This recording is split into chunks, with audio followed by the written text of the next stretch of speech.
Hello my friends, time to do a little shop maintenance. So we can call this one keeping the shop in top shape.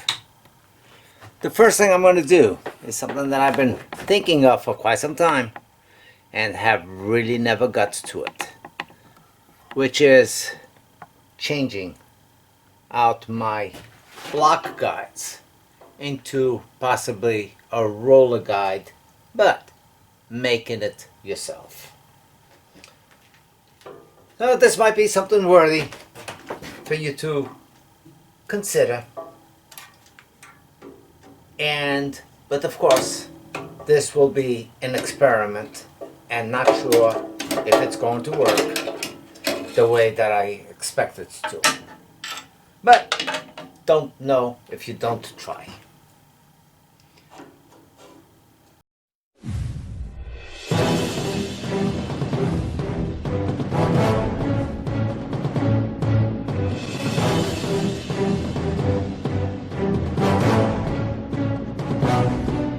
So the first thing I'm going to do is remove this whole arm from the saw.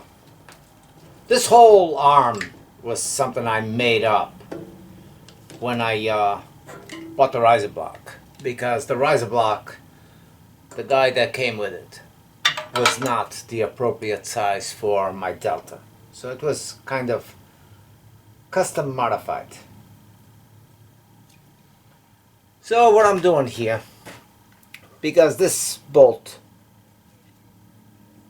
right here, carriage bolt, carries this forward, back and forth, and I got the standard graphite blocks, so I want to remove that and see how I can utilize this arm to put bearings instead of the blocks.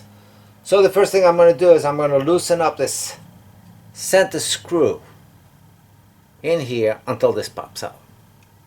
So to put it back, you just put the track in its guide, bring the screw till it starts threading up, and then bring it all the way up until it's bottomed out, and you can tighten it up with an Allen screw, an Allen wrench, and keep it together. So I'm interested in removing this arm out of the way. And that's what I'm going to be working with. Strictly this. I'm going to see if in fact that is possible. Now if that's not possible with this piece, I could very well make one of these up. Something like this that would accommodate for the bearings. Let me see what I got for bearings and how I'm going to do this. Now these have already broken off on me. With the Allen set, this is cast aluminum, and it snapped off here on the two tops, and of course I C8 it in place. So I'm going to remove the guides, which are somewhat glued in, well, at least the screws are glued in.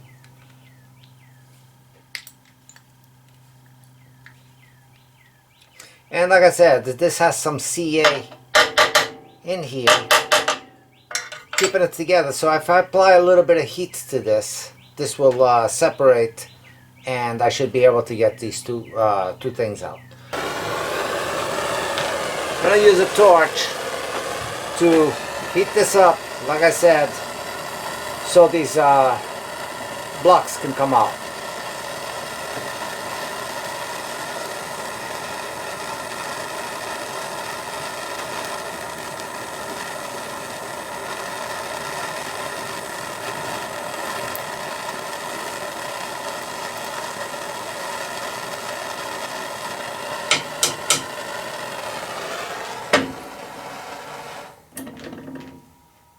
And the way it is right now, it's already separated. Like I said, these blocks had been broken off already, so I really don't have much to lose doing this.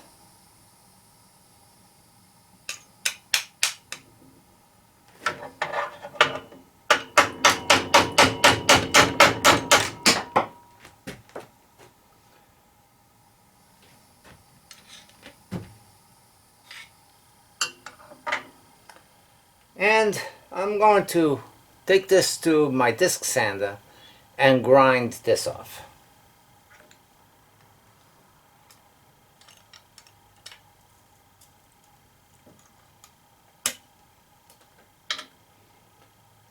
So I got both pieces actually broken off on this.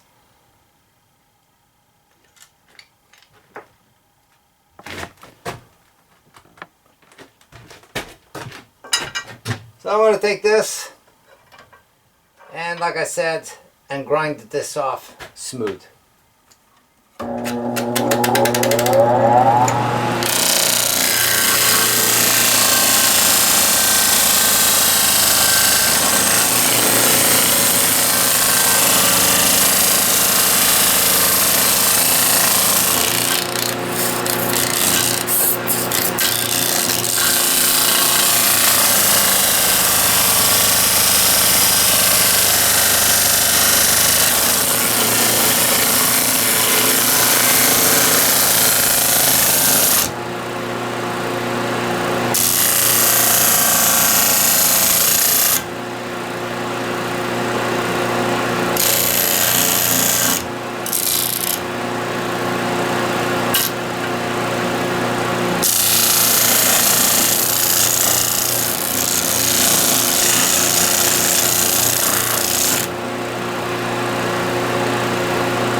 So I got that completely flat.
Make sure you keep backing up the tap. It's aluminum, so it's somewhat soft, and if you don't do that, it's likely for you to snap it, split it, should I say.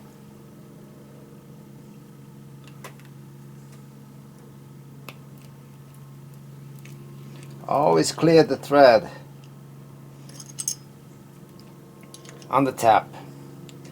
Now some of you might say, oh, you're supposed to oil it. It's aluminum. I don't have to oil it, and it's only 1/4 of an inch thick.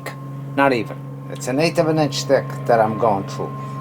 All I need to do is make sure that I keep backing it up, and the oil would make the fibers stick in between the groove. So this way it clears it and they fall right off. And there it is. Once you get through a certain point, you can go easy because you're not cutting anymore.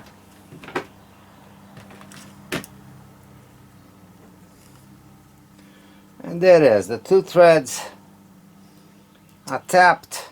I'm going to shorten up those screws, and I'm actually going to take off the head of the screw. I don't want that protruding out like this, I don't think. A couple of washers behind this wouldn't hurt me any either, but I don't have any, so I will see how this works without it.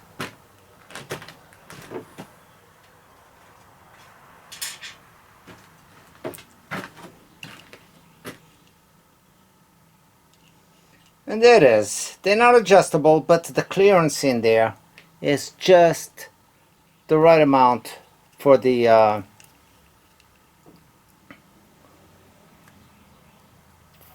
blade to ride in.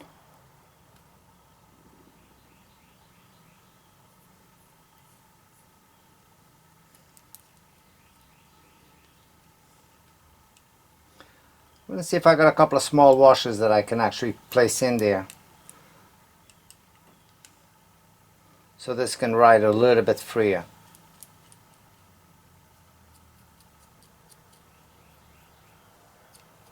Now I'm only doing this to the top guide. The bottom guide, well, later on, if I see a need to, I will do that bottom later. See what I got for washers. So because I don't want a hex head in the front of this, and I don't want the screws over long, I'm going to shape the front of this nut, of this bolt, somewhat round it off a little bit, and bring it back to this. I'll cut the back as well.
Okay, and here it is. I got 2 These are 3/4 inch bearings, I'm thinking. So let's see how it goes into the saw and give it a test run.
Okay, the setup is less than perfect.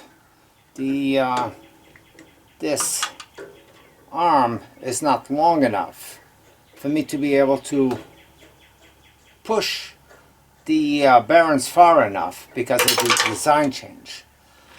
But don't need to push it with a set screw. Can very well do this manually. Just the way it is right here. Set the bearing to the depthness that I need.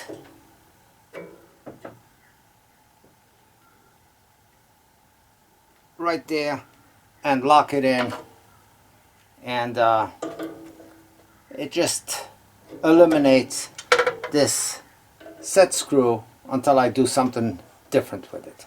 I'll leave it there because I don't like having things that don't work or modifying something so much that I don't like it. But the bearings are there. It's got a little bit of the spring that I need to before it hits the back bearing. So I think that everything is going to function just fine. Now hopefully what this will do is also keep my bearing from jumping the top bearing, the back bearing, which it would occasionally do. It was kind of hard for me to guide my cuts. If I wanted to make a square cut, oops, you're not seeing anything except my ugly mug face. So the way it is right now, I think that it's going to work.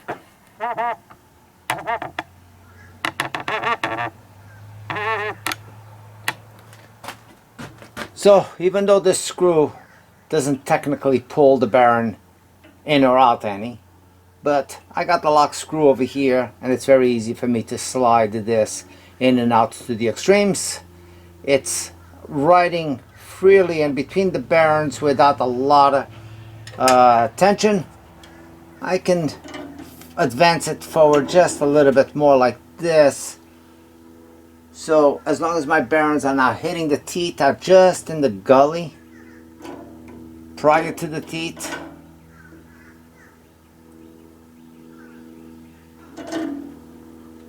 That's good. That's good. This just has a little bit of spring. That roller should not be turning at all times. It should be just intermittent. So, time to put my blade guide back up. Don't forget, all of this is kind of a little bit modified from factory because, like I said, my riser blocks, which a riser blocks for this saw cost more than what I paid for the saw. When I started looking for riser blocks, I would go into a Delta. It was like $200. I paid $120 for the saw. So I could not see myself paying $200 for 2 pieces of cast iron, or 1 piece of cast iron and 1 rod to go here. It's not like they were giving you the guide set.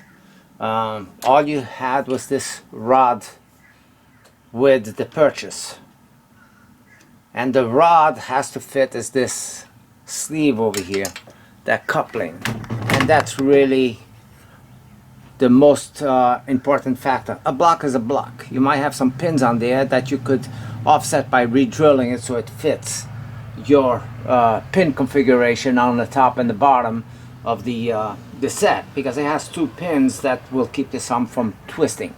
The pin locations on the block that I got, which was $80 at Grizzlies, or at less than $80 for that, did not line up exactly with the pins that were factory from the thing. So all I did was offset. I took the measurements of the locations that needed to be on the riser block, and I pre-drilled again, and then those pins could go in there top and bottom, and it keeps the arm from twisting one way or the other.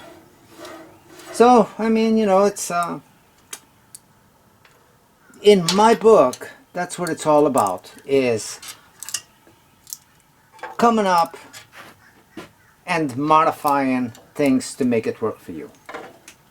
I doubt it if this will ever go back to where it was, because I see this as an improvement to this, no matter what.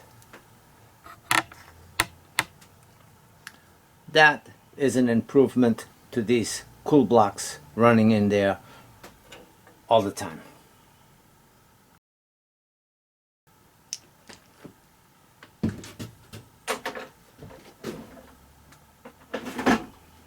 Sometimes manufacturers, either because they're too concerned with costs to make a good product, so therefore they make inferior products, and they offer you ways of upgrading at ridiculous prices, more than it would cost if you bought it originally with those features that you were looking for.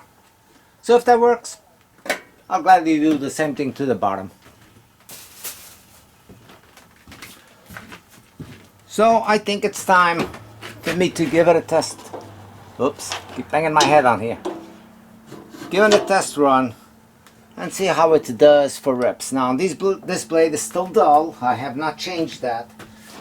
It could use a good sharpening, but to give it a fair test, I'm going to cut a blank over here and see if it guides a little bit better. Make sure that I'm not jumping the back bearing, which is what I was concerned with. Let me see if I can hit you with that.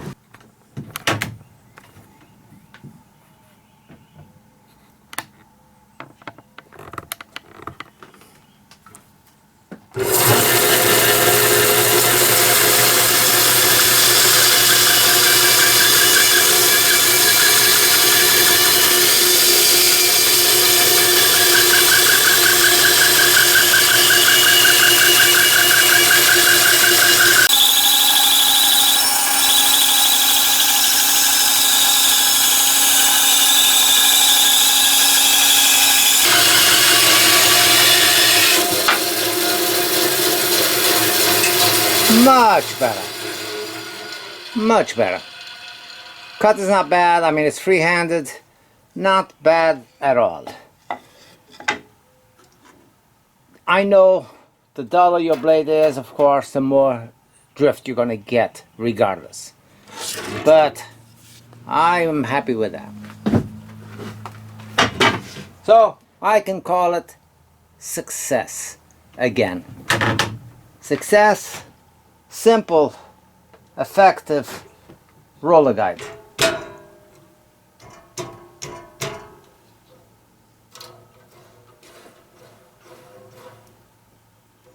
The clearance is just right. I mean, just right.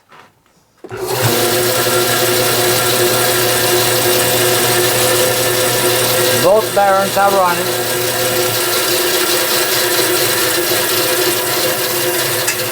The saw sounds a lot quieter.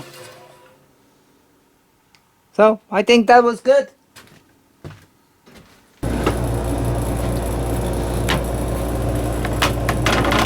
Okay, so improvements to a very basic bandsaw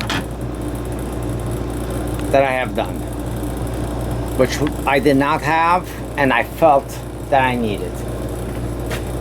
Number one is I put these side rails on, drilled through, put a space in between, and tapped into the original tabletop that's all it consisted of. So I did one for each side. I made a wooden fence to work over here if I'm doing rips, 3 inches wide. The track, I got a piece of metal here so it doesn't wear out and it keeps a nice pressure on that. And I got a metal tab in the back behind the screw with preset screws. I have 2 countersunk screw heads over here, and this screw goes through the middle and applies pressure to this whole strip rather than just a center point. So when I'm tightening it doesn't twist up on me as I'm tightening it. It will apply equal pressure all the way around. This strip, like I said, it's glued in with CA glue, and this allows me to put a little bit of pressure between the rail without splitting off the end. Over here, block on this end is to keep it raised up the distance from the tabletop on the other rail on the opposite side. It sits there, it rides nice, and it just falls right inside the screw. And it stays true to both sides. It glides pretty good. I mean, not as good as what you would get if you bought a Craig or something like that guide, but I think it serves its purpose. So put the rails, made a guide, bought some aftermarket Grizzly. Not even aftermarket, because aftermarket is made to fit the specific machine that you have. I bought a Grizzly 6-inch riser block for this bandsaw, and I knew that it was not most likely going to fit perfectly. The pin configuration on the block is different on the Grizzly than it is from the Delta. There's 2 pins in there matching top and bottom of the block that match your arm top and bottom. The riser block pin configuration was different. They were off like 1/8 of an inch from lining up perfectly with the other one. So I took out the pins, re-drilled it, put the pins back in, and it fit nicely into the base.